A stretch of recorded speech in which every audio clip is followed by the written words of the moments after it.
E hoje eu quero falar sobre lágrimas. Lágrima é algo que acontece com todo ser humano. Querendo ou não, gostando ou não, desejando ou não, a lágrima é algo que de vez em quando visita a nossa história, a nossa existência. E quem sabe você me encontra nesta mensagem, e quem sabe eu te encontro nessa mensagem, em um momento que você está dizendo: pastor, na minha vida as lágrimas não têm sido um momento. Talvez você está no momento que você está dizendo: pastor, a minha vida é lágrimas, de dia, de noite, ao acordar, ao ir dormir, ao ir almoçar. Quando sente desejo de almoçar, mas tranquiliza o teu coração. E se desejar chorar, pode chorar, porque Deus te encontra nessa mensagem para trazer calmaria ao teu coração. Deus te encontra nesse momento para trazer um refrigério à tua alma que só o Senhor tem. Eu quero fazer menção aqui de um texto bíblico, apenas me ouça. Um texto que está registrado no livro poético de Salmos, número 58 e o verso 6. Salmos, ou melhor, 56, verso 8. Salmo 56, verso 8. O texto diz: ó Deus, tu contaste as minhas vagueações por onde andei, e tu mesmo põe as minhas lágrimas no teu odre. Afinal, estas mesmas lágrimas, não estão todas elas registradas no teu livro? E eu li esse texto e me chama a atenção a maneira como o salmista está lidando com lágrimas. O salmista, o Salmo de Davi, em muitos momentos ele vai citar o seu momento de angústia, de tristeza. Você lembra de vários salmos, de várias passagens que ele mesmo vai dizer, e um deles ele diz: na minha angústia clamei o Senhor e ele me ouviu. Salmos que ele escreve dizendo: apressa-te, Senhor, em livrar-me. Salmos em que ele relata que os seus inimigos são tantos que desejavam a morte dele. E quando eu li esse texto eu pensei: Davi era perito em falar de sofrimento, porque Davi foi um dos homens mais perseguidos e que mais sofreu. Davi foi um dos homens que sentiu o que é a amargura da perseguição. Aliás, o próprio filho de Davi perseguiu ele. O próprio filho desejou matar Davi. Davi teve que fugir do seu próprio... Você já pensou o que é isso? Ter que fugir do seu filho, sair da cidade, sair correndo. E o texto que relata a fuga de Davi diante do seu filho vai dizer que ele sobe por um caminho espinhoso, correndo, deixa para trás a cidade, deixa para trás o palácio, deixa para trás toda a vida de reinado, porque o filho dele queria matá-lo. Pensa na angústia desse pai. Pensa como se encontra o coração de alguém que ama o filho, ama, porque você vai ver lá na frente, Davi chorando a morte do filho que queria matar ele. O filho morre tentando matar o pai. E o pai, quando sabe da morte do filho, o filho que estava perseguindo, o pai chora a morte e diz: ah, Absalão, meu filho Absalão. E ele chora a morte de seu filho, porque só quem vive amarguras e decepções sabe como é sentir aquela lágrima quente que rola no rosto, aquela lágrima de angústia, aquela lágrima de não suportar mais as aflições da vida. Ela não é uma lágrima qualquer, ela não é uma lágrima que a gente sente quando está chorando por qualquer outro motivo. Parece que aquela lágrima de angústia, ela é diferente, parece que ela é mais quente, parece que ela vai marcando o nosso rosto, parece que ela deixa-se não só no rosto, mas também na alma. Mas o Senhor te encontra nesta mensagem para dizer: em meio às lágrimas, que a palavra de Deus te encontra para trazer promessas à tua história. Em meio às lágrimas que o Senhor te encontra para te dizer: não te deixe ser dominado pela lágrima, mas encha o teu coração de paz, porque o Senhor está te vendo. A ciência até vai tentar explicar as lágrimas. A ciência até vai dizer que existem 3 tipos de lágrimas. A ciência vai dizer que tem aquela lágrima que são as lágrimas basais. A ciência diz: aquela que o corpo produz para lubrificar os olhos. É necessário, é natural os olhos estar lubrificados. Então essas são as lágrimas naturais da existência humana. A ciência diz: são as lágrimas basais, é só para lubrificar o olho. A ciência também vai dizer que tem as lágrimas reflexivas, aquela que quando cai um cisco no olho começa a chorar, aquela que quando está lá cortando cebola começa a chorar. São as lágrimas que a ciência chama de reflexiva, e a ciência explica essas lágrimas. O que eu acho tão lindo da ciência é que eles tentam explicar todas as coisas no mínimos detalhes. E aí aquilo que é natural, a ciência explica. As lágrimas basais é para lubrificar o olho. As lágrimas reflexivas são para expulsar o corpo estranho do olho. Se entra um cisco, as lágrimas reflexivas elas vêm para que aquele cisco do olho saia na lágrima. Mas aí a ciência vai dizer, sem conseguir explicar, que existem as lágrimas psíquicas, que existem as lágrimas emocionais.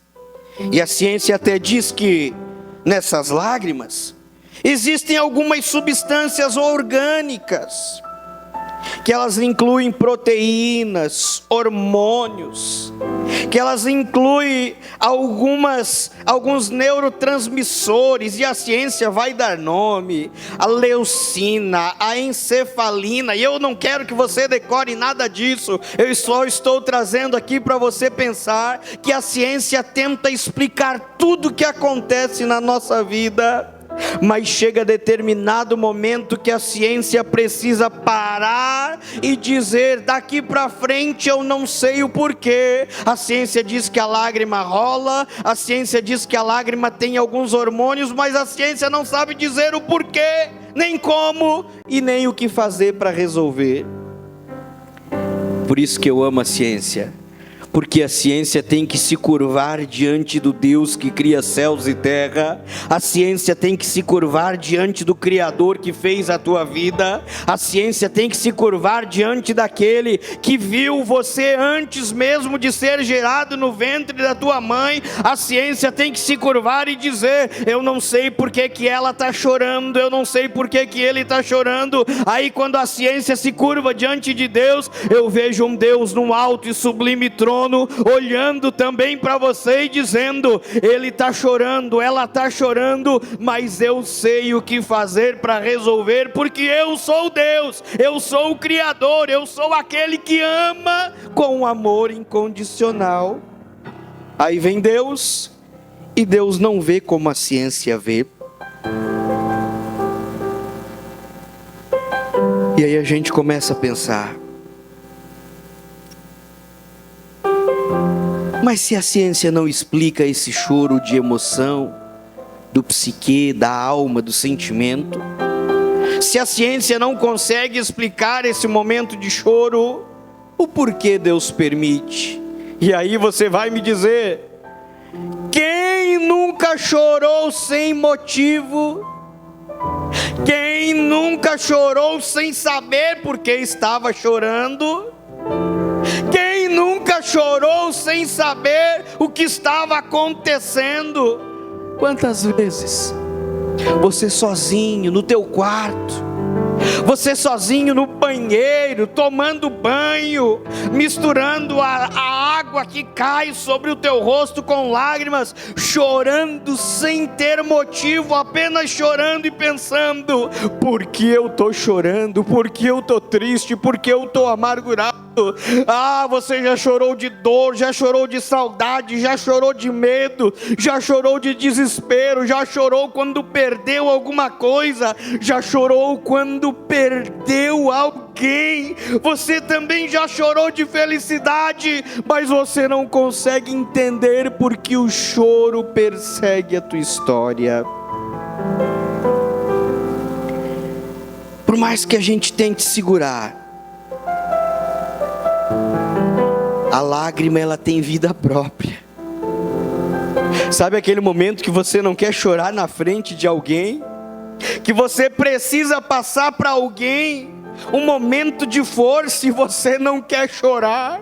Aí você se prende todo, você faz uma força terrível, mas a lágrima vai vindo, e quando você menos espera, ela começa a rolar, e aí disfarçadamente você dá aquela coçadinha no olho, dá aquela secadinha na lágrima, mas a lágrima é algo que ela tem vida própria, ela sai em alguns momentos que não poderia ser essa forma expressiva de sentimento. Mas eu quero te lembrar que teve alguém na Bíblia que também chorou, que tiveram alguns personagens na Bíblia que também passaram por esse momento, mas eles deixam registrado que o choro não foi o momento final da vida, o choro não foi o final da história, o choro não foi o resumo da ópera da vida deles.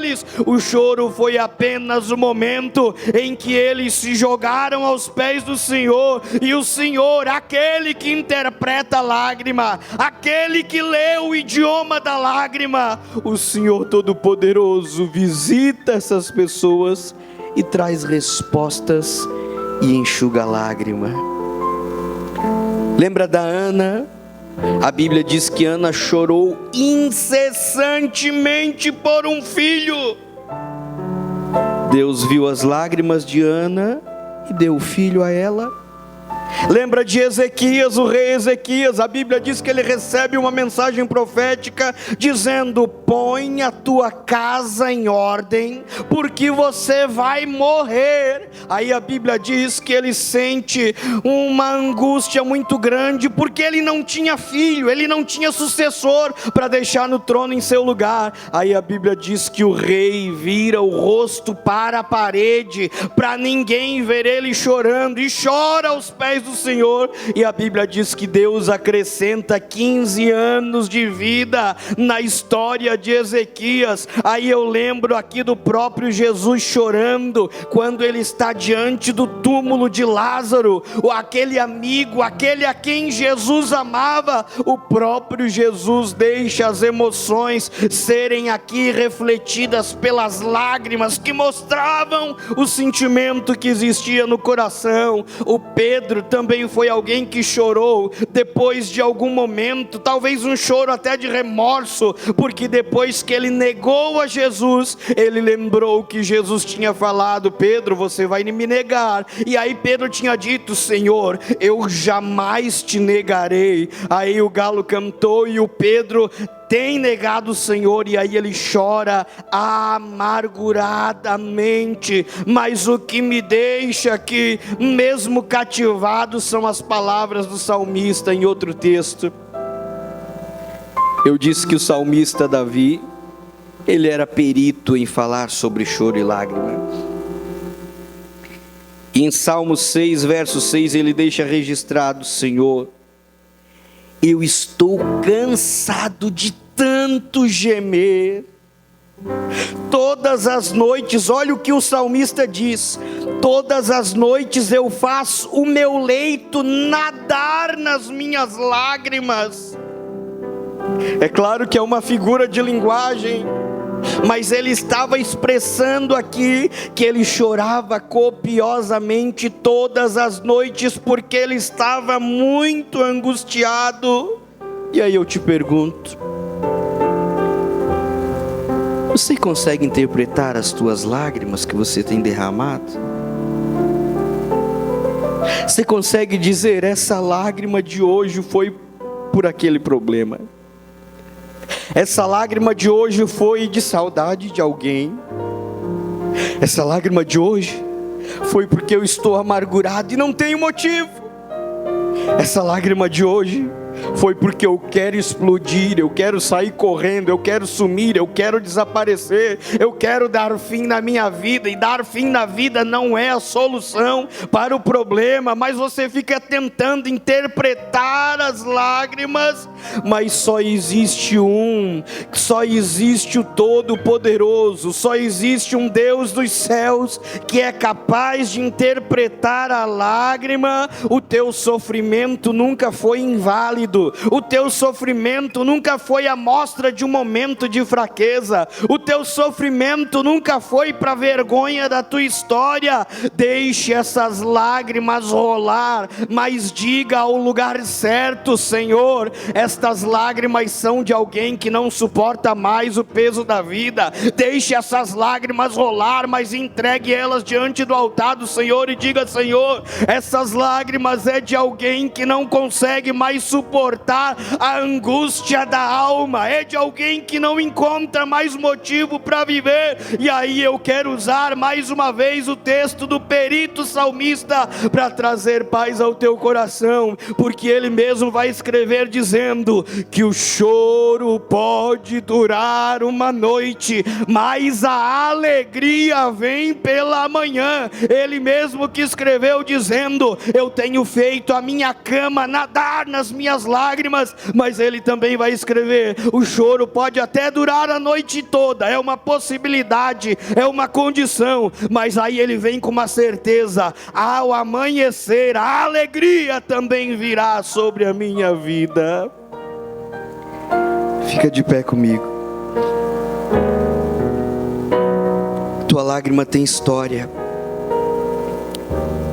a tua lágrima tem um clamor, a tua lágrima tem um motivo, e você está agora no lugar certo, apresentando as tuas lágrimas à pessoa certa. Você está aos pés do Salvador, derramando as tuas lágrimas e dizendo: Senhor, resolve para mim o que está escrito nessa lágrima.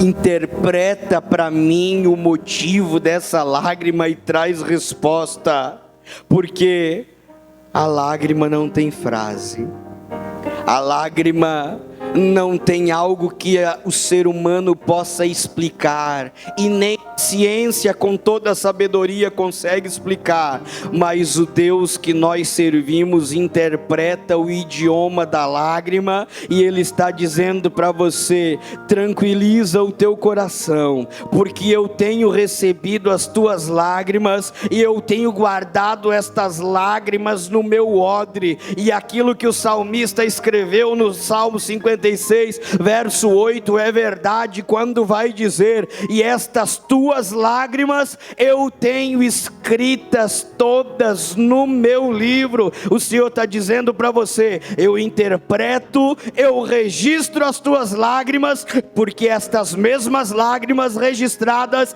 servirão de testemunho da tua vitória. Eu sei que você está entendendo. Estas mesmas lágrimas servirão de prova que um dia você passou pela dificuldade, um dia você passou pelo problema, mas um dia você derramou as lágrimas aos pés de quem podia resolver, e Ele trouxe solução para a tua história.